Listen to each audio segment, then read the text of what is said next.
Hello, good afternoon. I'm sure the Arabic language media will be more interested in this press briefing. And again, thank you very much. I have here with me Dr. Salashi Bakala, Minister of Water, Irrigation, and Energy of Ethiopia.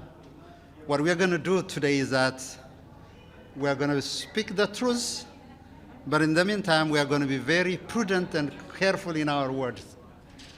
We're going to avoid that perpetual rage and sentiment because we are destined to live together. So having said that, Dr. Salashi, the mic is yours.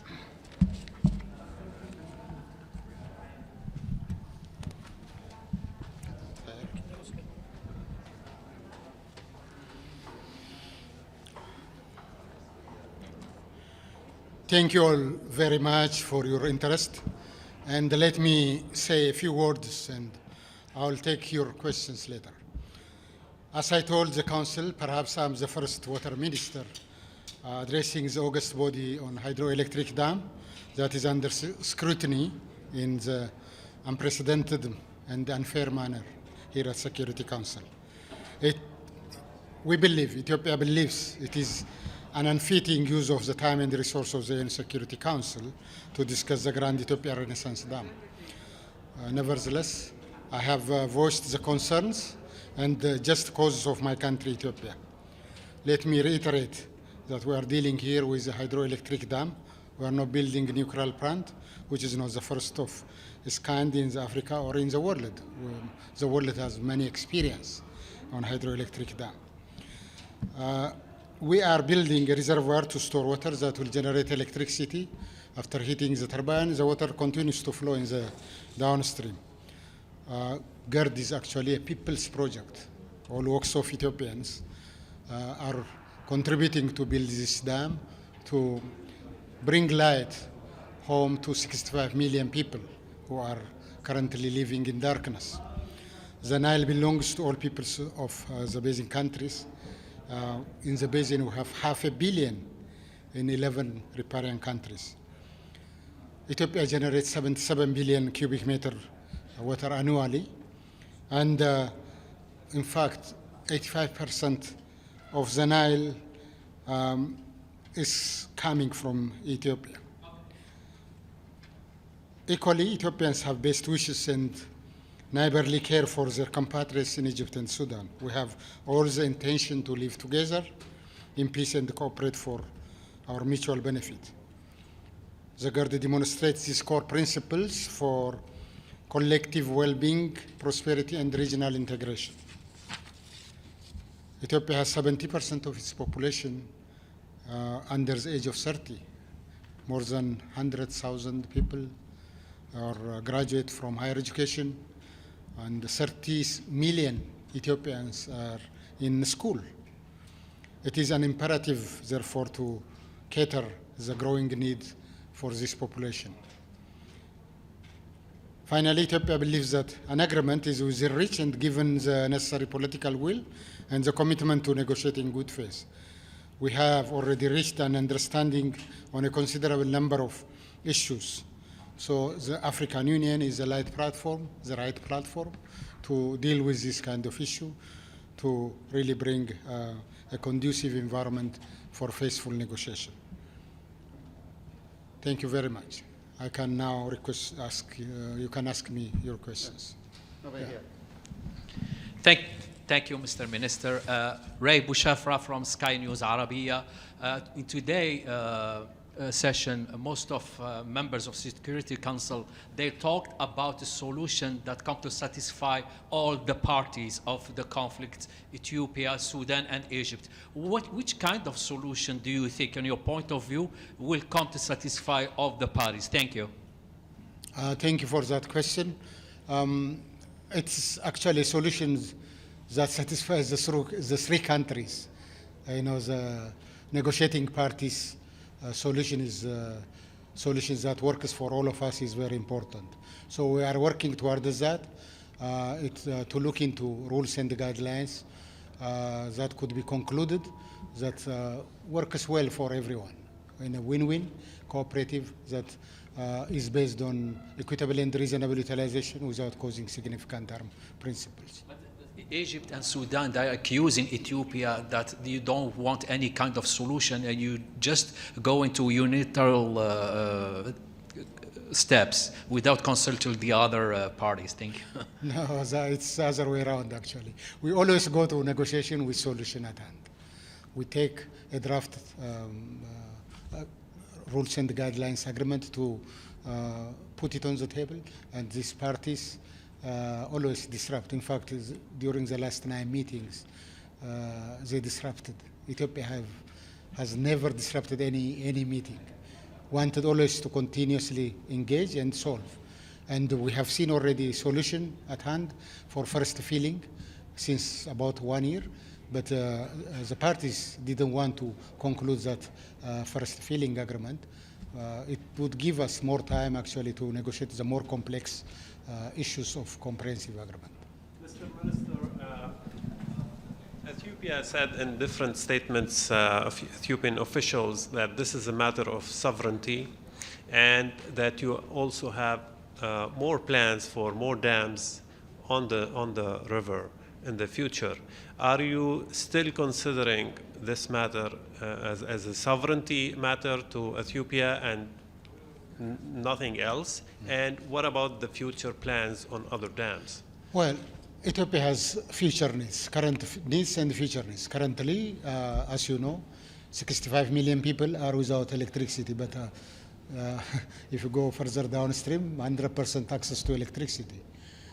Hydropower is one of the solutions. If you take drinking water, about 25 million people are without access to clean water in Ethiopia. We have to drink water. We have to treat and then provide solution for our people.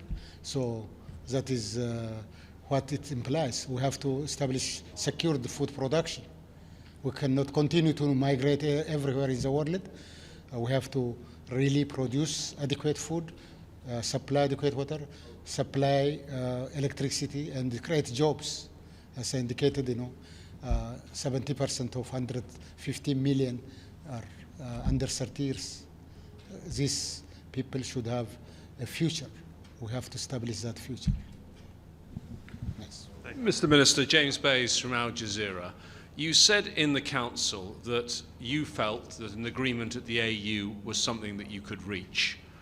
Why then, at the moment, do you not suspend the filling of the dam as a gesture of goodwill to get those negotiations going again?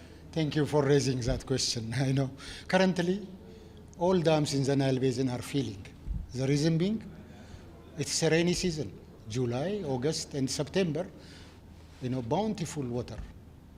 In fact, it is creating problems by creating havoc in the form of flood.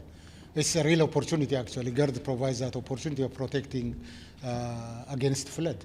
There is no really an issue. Second, when you see it from Ethiopian context, we contribute 77 billion cubic meter to the Nile. It's only fair to take 13.5 to fill our dam. We are not building African white elephant, not to fill the dam, but actually fill and operate and utilize it. So it's really logical on issues that matter actually about the operation of the dam in future. We have to come to conclusion. How do we handle if drought occurs? Ethiopia stretching its hand, it will utilize some of its reserve storage actually to help downstream countries so that they will not be harmed by extreme droughts. As long as water is in the reservoir of above certain quantity, we cooperate. That is the way to go actually. Not prevent Ethiopia's investment from meager resource we have at hand, contribution of all poor people in Ethiopia working around the dam to realize the opportunity. So it doesn't harm anybody, believe me. It's also the right of Ethiopia because we contribute 77, taking 13.5 is not a real issue. It is well within the limit of Ethiopia's equitable share. Mr. Minister, the ambassadors of Russia and France, they expressed, their view that their countries, they can help to facilitate the discussion between Say the it three again. parts. Yeah, Russia and France in the Security Council, they expressed that their countries, they are willing to help to close the gap between the three parts. What's your comment on? We don't have problem. Anybody can come with solution and advise any country, individually or collectively. We don't have with this kind of support coming from our partners. But we are negotiating in actual negotiation. We are handling the issue in a rule-based, according to the Declaration of Principle, in a faithful manner, in non-aggressive way. So we are moving forward. The world has a lot of experience. We are not building the first dam in the world.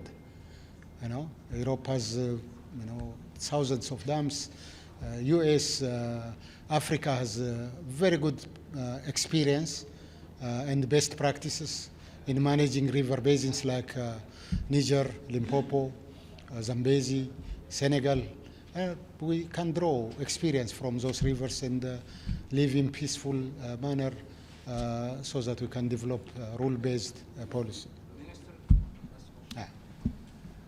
Abdullah Imasi from Al Hurra. My question is, what are Ethiopia's options if Egypt and Sudan insist on making the issue before the upcoming Security Council sessions?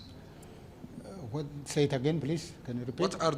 What are Ethiopia's options if Egypt insists and Sudan insists on making the issue in front of the Security Council in the next Security Council sessions? is not a place for this kind of negotiation. As I explained, it's the first case, the water resource development case. Water resource development case or development case is not the issue of the Council. The Council is looking into issues of security and political issues. Here, we have a development project. Most of the Council members actually emphasize that we go back to African Union, lead negotiation, conclude result on faithful negotiation. Are you still willing to work? Are you still willing to collaborate with the African Union? Absolutely, we are working on that. We have never boycotted the African Union meeting. All right, thank you very much. Thank you. Appreciate that. Thank you.